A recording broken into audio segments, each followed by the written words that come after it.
भगवान के यहाँ एक दूत आया। मगध के राजा जरासंध ने 20,000 राजाओं को बंदी बनाकर रखा है। नर बलि देने के लिए उन राजाओं ने मुझे आपके पास भेजा है। आप कृपा करके उनकी रक्षा करें। प्रभु ने दूत से कहा, तुम राजाओं से कहना उनकी रिहाई का प्रयास करूँगा। और भगवान सीधे पहुँचे इंद्रप्रस्थ। वहाँ भीम को लिया, अर्जुन को लिया और साथ में चल दिए। आए जरासंध के यहाँ। जरासंध उस समय बहुत दान करता था। सुबह से शाम तक उन्मुक्त हस्त से लगातार का दान करता रहता था ब्राह्मणों को। ब्राह्मण का वेश धर करके अर्जुन, भीमसेन और भगवान श्री कृष्ण सामने आए। जरासंध दान देने लगा तो भगवान ने कहा कि मैं ऐसे साधारण दान नहीं लूँगा, मुझे तो युद्ध का दान दीजिए। युद्धम नो दो ही राजेंद्र द्वंद्वसो यदि मन्यसे युद्धार्थिनो वयम प्राप्ता राजा अन्यान कांचीरण।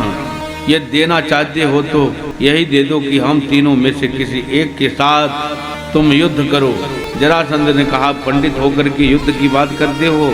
हम लोग राजा हैं, पंडित नहीं हैं। फिर अपने रूप में आते क्यों नहीं हो?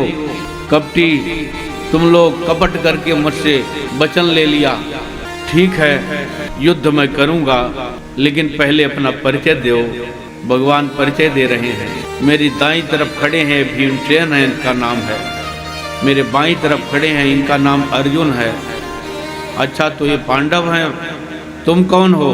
भगवान बोले, मैं इनके मामा का बेटा हूँ, तुम्हारा पुराना शत्रु कृष्ण। अच्छा भगोड़े, तुम इस तरह का रूप बनाया है, रण छोड़ करके भाग गया था, आज फिर से लड़ने के लिए आया।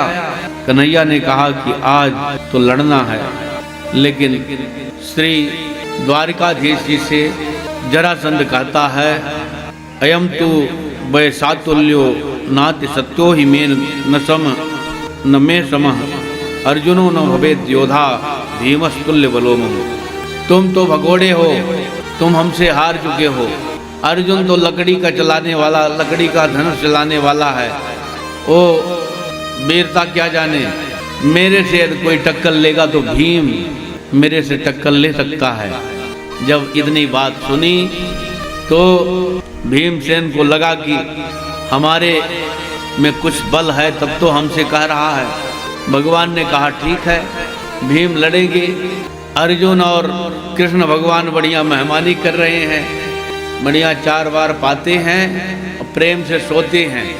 और भीम सुबह से लड़ना चालू कर देते हैं तो सुबह से शाम तक लगातार लड़ाई करते हैं। और वो पहाड़ जैसा है जरासंध, मारा नहीं जाता है।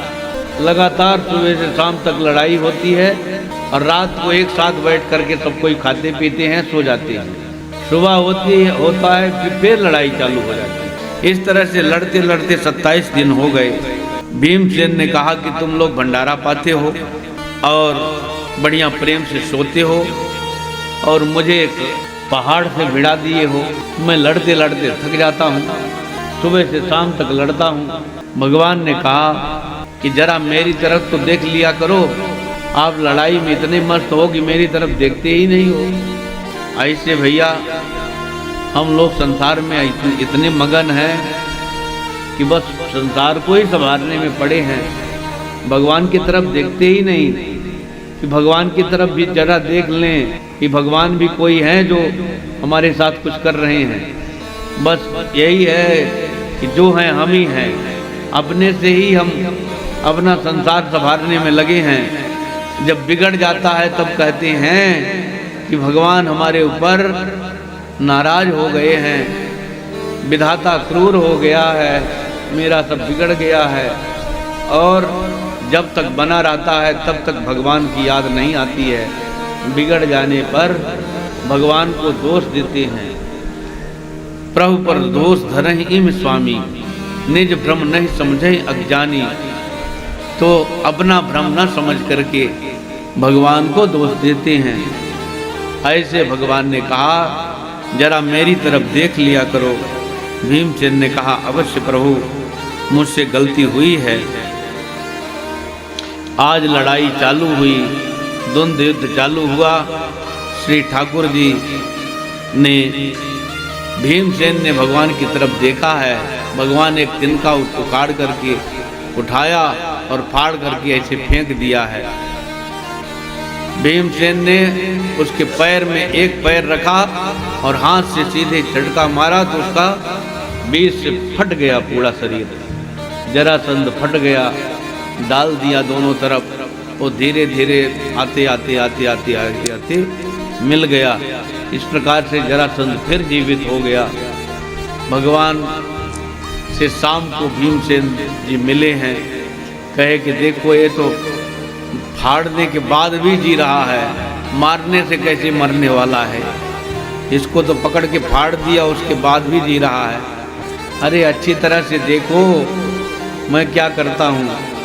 इस बार फिर लड़ाई हुई है। भगवान ने ऐसा फाड़ा है और एक तरफ इस तरफ फेंक दिया, इस तरफ ऐसा फेंक दिया, विपरीत दिशाओं में फेंका है। इस बार अब नहीं जुड़ पाया, जरासंध का संहार हो गया।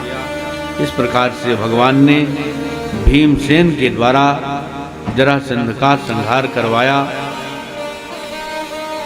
बोलिए भक्तवत्सल भगवान की जय।